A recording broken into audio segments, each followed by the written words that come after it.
ইতিহাসের পুনরাবৃত্তি, বাংলার রাজনীতিতে হুইল চেয়ার, মমতার পর অভিষেক। রাজনীতিতেও ইতিহাসের পুনরাবৃত্তি হয়, তবে অন্যভাবে।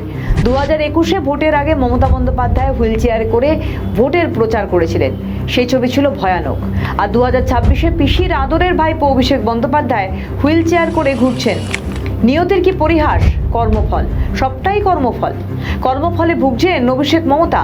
একটু অতীতের রঙ্গচিত্রের দিকে ফিরে দেখা যাক। হাই ভোল্টেজ নন্দীগ্রাম, লড়াই হয়েছিল মমতা বন্দ্যোপাধ্যায় এবং শুভেন্দু অধিকারীর মধ্যে। ভাঙা পায়ে হুইল চেয়ারে বসেই সেই সময় প্রচার করেছিলেন মমতা বন্দ্যোপাধ্যায়। ভাঙা পায়ে বলেছিলেন খেলা হবে।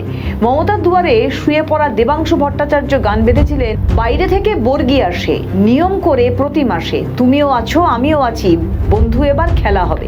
সুন্দর খেলা হয়েছিল। মমতা হেরে গিয়েছিল 2021-এ শুভেন্দুর কাছে। ভাঙা পায়ে সিম্প্যাথি আদায় করতে পারেননি তৃণমূল সুপ্রিমো।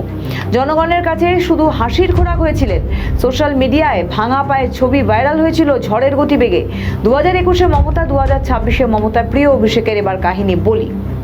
ভোটের রেজাল্ট বেরোনোর 28 দিন পর অভিষেক একেবারে সাদা ধপধপে একটি শার্ট পরে সোনারপুরে নিহত সঞ্জু কর্মকারের বাড়িতে পৌঁছলেন। সোনারপুরবাসী অভিষেককে আদরে গ্রহণ না করে ছুঁড়েছে ডিম, কাঁচা ডিম, গন্ধ ডিম, সব ছুঁড়েছে। চশমা ভেঙে দিয়েছে, সাদা শার্ট ছিঁড়ে দিয়েছে আমজনতা। প্রত্যন্ত গ্রামের বউয়েরা যারা কিনা চোখ তুলে তাকায় না, তারাই অভিষেকের গায়ে ছুঁড়েছে ডিম। দেওয়া হয়েছে চোর চোর স্লোগান। মাথায় হেলমেট পরতে বাধ্য হয়েছিলেন তৃণমূলের যুবরাজ। ওই অবস্থাতে নিহত কর্মী সঞ্জু কর্মকারের বাড়িতে যান।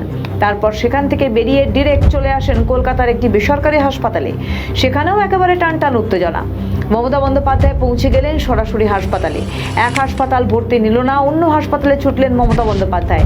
সেখানেও নিল না ভর্তি। কি অবস্থা ভাবুন। হাসপাতাল কর্তৃপক্ষ বলছে অভিষেকের অবস্থা সিরিয়াস না। যে ওষুধ প্রত্যেকে খায় সেই প্যানফটটি সেটাই দিয়েছিল অভিষেককে খেতে।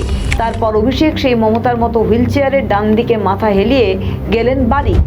দেখে মনে হচ্ছিল খুব অসুস্থ, কিন্তু না, সবটাই নাটক বলছে রাজনৈতিক মহল। মানুষের কাছ থেকে ফুটেজ আদায়ের জন্য সবটাই নাটক করেছেন তৃণমূলের যুবরাজ।